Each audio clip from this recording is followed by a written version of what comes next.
क्या सचमुच झारखंड में सरकारी नौकरियां खुलेआम बेची जा रही है? ये सवाल कल से ही उठ रहा है। ये सवाल इसलिए उठ रहा है क्योंकि सरायकेला खरसावां से एक युवक को, एक व्यक्ति को स्थानीय लोगों ने पकड़ा और पुलिस को सौंप दिया। वो दावा है कि वह जो व्यक्ति है, वह पीजीटी टीचर में नौकरी दिलाने के नाम पर 10 लाख रुपए लेने गया था और उसके बाद स्थानीय लोगों ने उसे पकड़ा और पुलिस को सौंप दिया। पुलिस ने इस मामले में प्रेस रिलीज जारी करके खुलासा कर दिया है और पुलिस के अनुसार पकड़ा गया व्यक्ति आईआरबी का हवलदार है। वो सरकारी नौकरी में खुद है। दरअसल इस हवलदार को गुरुचरण साव नाम के एक व्यक्ति ने पकड़ा था। गुरुचरण साव का दावा है कि उनकी भैगनी का पीजीटी टीचर के मेरिट लिस्ट में नाम आया है, लेकिन जो फाइनल लिस्ट जारी हुआ है वो फर्स्ट लिस्ट में उनका नाम नहीं था। 0.45 से जो है वह पीछे रह गई। हो सकता है कि सेकेंड लिस्ट में उनका नाम आए। तभी उनकी भैगनी के पास एक अनजान नंबर से कॉल आया और कहा गया कि 4-5 सीट जो है खाली हैं, अगर आप पैसे दीजिएगा तो आपका हो जाएगा। लड़की को पहले विश्वास नहीं हुआ, फिर उसने अपने भाई को उस व्यक्ति का नंबर दिया। भाई भी बात हुआ और बात करने वाला जो व्यक्ति था, जो सुशील कुमार, जो आईआरबी में हवलदार था, वो फुल कॉन्फिडेंस से बात कर रहा था और लड़की की सारी सूचनाएं, सारी जानकारी उसके साथ साझा कर रहा था। उसके बाद बात करते करते उसे गुरुचरण साव और उनके परिवार के लोगों ने गांव में ही बुलाया। जो अभ्यर्थी थी, जो गुरुचरण साव की भैगनी थी, उन्हीं के पिताजी जो चाय बेचते हैं, उन्हीं के दुकान पर बैठकर सारी बातचीत हुई और सुशील कुमार, जिसे पुलिस ने अब गिरफ्तार कर लिया है, जो आईआरबी का हवलदार है, उसने बातचीत में बताया कि वो 10 लाख रुपए लेगा और नौकरी हो जाने के बाद लेगा। पहले वो 2 ब्लैंक चेक लेगा और जो मूल प्रमाण पत्र है उसकी कॉपी वो अपने पास रखेगा।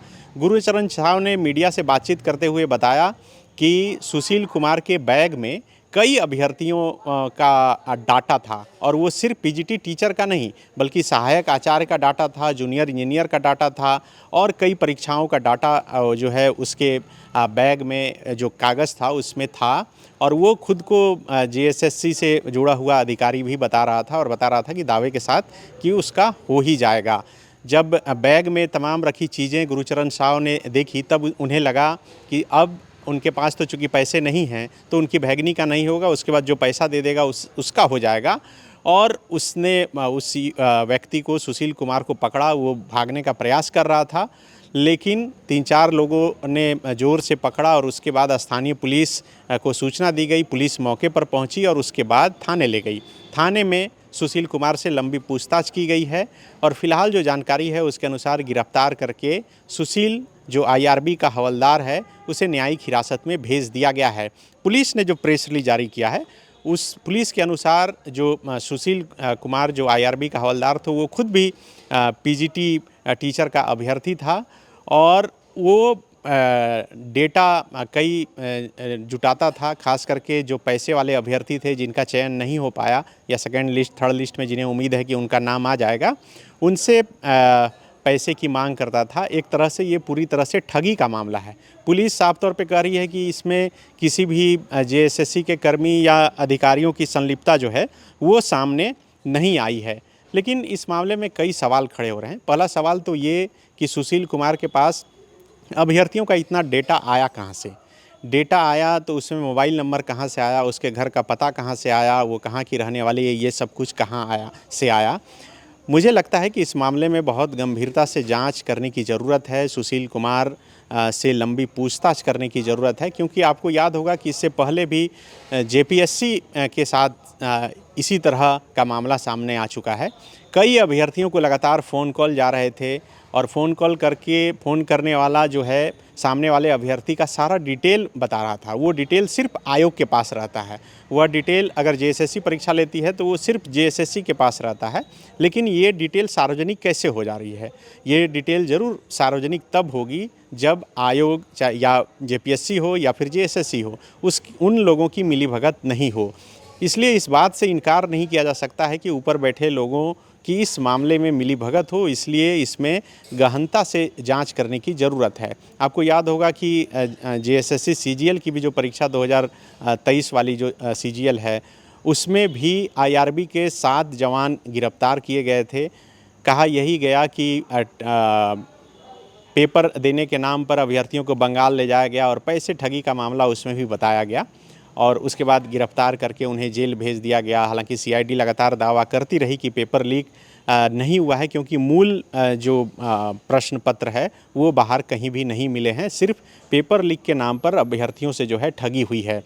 अब इस मामले में जिस तरह से पीजीटी टीचर जो जेएसएससी परीक्षा लेती है उसमें जो ये ठगी का मामला आया है, ये अपने आप में चौंकाने वाला है। और लगातार आप सोशल मीडिया पर ये वीडियो देख रहे होंगे किस तरह से एक व्यक्ति को 3-4 लोगों ने पकड़ा है और उसके बाद पुलिस मौके पर पहुंचती है और वो लगातार कुछ बोल रहा है, छुड़वाने की कोशिश कर रहा है। लेकिन गुरुचरण साव जैसे लोग समाज में हैं जो चाहते हैं कि जो हकदार अभ्यर्थी हैं उनका हक नहीं मारा जाए, उनकी जगह पर पैसे वाला कोई पैसा देकर नौकरी नहीं ले ले। यही वजह है कि उन्होंने पुलिस को सूचना दी और पुलिस उसे पकड़कर गिरफ्तार करके जेल भेज दी है। तो अब सवाल अभी भी कई हैं उनकी सुशील कुमार की गिरफ्तारी के बाद कि क्या और गहनता से पूछताछ होगी, क्या पुलिस इस मामले की तह तक जाने की कोशिश करेगी, क्योंकि इससे पहले भी कई बार ऐसी बातें आ चुकी है। कई शिक्षक के कैंडिडेट जो है वो शिकायत कर चुके हैं यह कहकर कि उनके घर तक जो है दलाल पहुंच चुका, यह कहते हुए कि पैसा दीजिए और उसके बाद आपका सिलेक्शन करवा देंगे। तो अगर सचमुच में पुलिस या फिर सरकार इस मामले की गहनता से जांच करवाना चाहती है कि ये एक रैकेट जो है वो बेनकाब हो, तो ये एक अहम कड़ी सुशील कुमार हो सकता है। उसके मोबाइल की अगर जांच की जाए, उस किस से संपर्क में था, उससे कई बातें निकलकर सामने आ सकती है। सुशील के पास से पुलिस ने जो है 2 मोबाइल, 1 आधार कार्ड और 2 एडमिट कार्ड, 2 मूल शैक्षणिक सर्टिफिकेट और अभ्यर्थियों का डेटा, ये गुरुचरण साव जिन्होंने पकड़ा है सुशील को, उनका दावा है कि 100 से अधिक डेटा जो है इसके पास सुशील कुमार के पास था, वो कंप्यूटराइज प्रिंटिंग का और हाईकोर्ट के आदेश के कॉपी और ब्लैंक चेक 6 और एक बैग जिसमें कि ये तमाम चीज़ें रखी हुई थी। सरायकेला खरसावां पुलिस इस रिलीज के साथ आम लोगों से अपील भी कर रहा है कि किसी भी सरकारी नौकरी के नाम पर धन की मांग करने वाले व्यक्तियों के झांसे में न आए। सरकारी नियुक्तियां केवल निर्धारित एवं पारदर्शी चयन प्रक्रिया के माध्यम से होती है। किसी भी प्रकार की संदिग्ध गतिविधि की सूचना तत्काल निकटतम थाना अथवा पुलिस को दें। तो ये पूरा मामला है। कल से आप लगातार सोशल मीडिया पर वीडियो वायरल हो रहा था। देश के रक्षा राज्य मंत्री संजय सेठ ने भी बाकायदा इसे शेयर करते हुए सवाल खड़ा किया था। चंपई सोरेन जो पूर्व मुख्यमंत्री हैं, उन्होंने भी सवाल खड़ा किया और कहा कि मेरे समय जब जेएसएससी में पेपर लीक का मामला सामने आया था तो हम तुरंत जेएसएससी के चेयरमैन को हटा दिए थे, परीक्षा को रद्द कर दिए थे। तो अब चूँकि ये सब मामला आ रहा है, लेकिन कुछ भी सरकार की तरफ से निर्णय नहीं लिया जा रहा है। हालांकि पुलिस की बात सुने तो पुलिस का कहना है कि ये पूरी तरह से ठगी का मामला है। मुझे लगता है कि इस मामले में और गहनता से जांच होने की ज़रूरत है। शुक्रिया। जहां 27 वर्षों के सफर में 17,000 से भी अधिक छात्रों ने डॉक्टर एवं इंजीनियर बनकर भरे सफलता की ऊंची उड़ान, जहां साधारण छात्र भी झारखंड टॉपर्स बनकर बना रहे इतिहास। दूरदर्शी शिक्षाविद श्री विपिन सिंह के मार्गदर्शन में मेडिकल एवं इंजीनियरिंग के लाखों छात्रों के लिए आशा की किरण के रूप में गोल नेशंस लीडिंग इंस्टीट्यूट।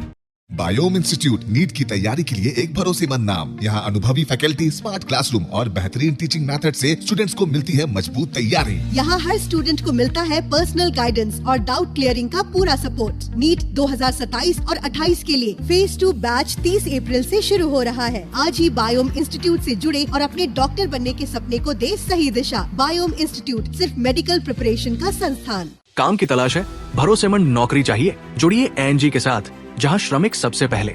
12 घंटे की ड्यूटी, हर दिन 3 समय का खाना, मुफ्त रहने की सुविधा, आपकी सुरक्षा के लिए इंश्योरेंस, ओवरटाइम का लाभ, पीएफ सीधा क्लाइंट से, समय पर पूरा वेतन और जरूरत पड़ने पर एडवांस पे।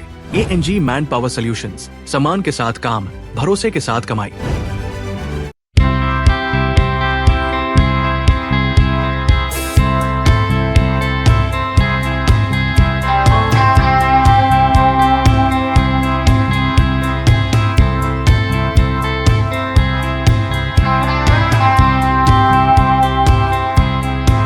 followup.in. Like, share, and subscribe. www.thefollowup.in